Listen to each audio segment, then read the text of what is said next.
On est passé d'une crise où l'on attendait les propos et la position de nombreux pays de la communauté internationale, d'une crise où chaque personne dans la classe politique américaine avait son mot à dire. Eh bien, on est passé à une crise entre deux pays et entre deux hommes. Les deux pays sont les États-Unis et la Russie. Et les deux hommes, ils se réunissent pour la deuxième journée aujourd'hui à Genève. Ce sont Sergueï Lavrov et John Kerry, les deux ministres des Affaires étrangères russes et américains. Alors John Kerry espère beaucoup, ses attentes sont élevées, a-t-il dit avant de commencer ce premier round de négociations hier avec Sergueï Lavrov.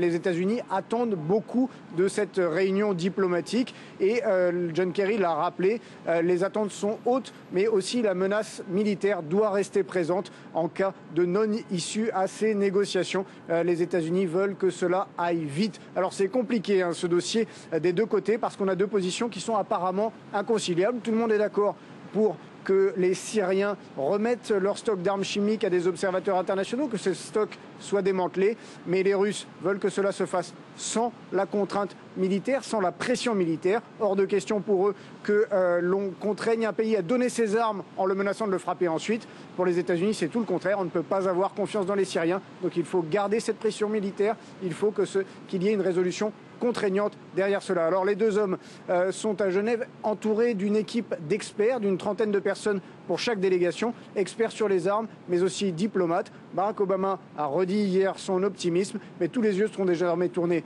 vers Genève et le travail que sont en train d'accomplir ces deux hommes, John Kerry et Sergueï Lavrov.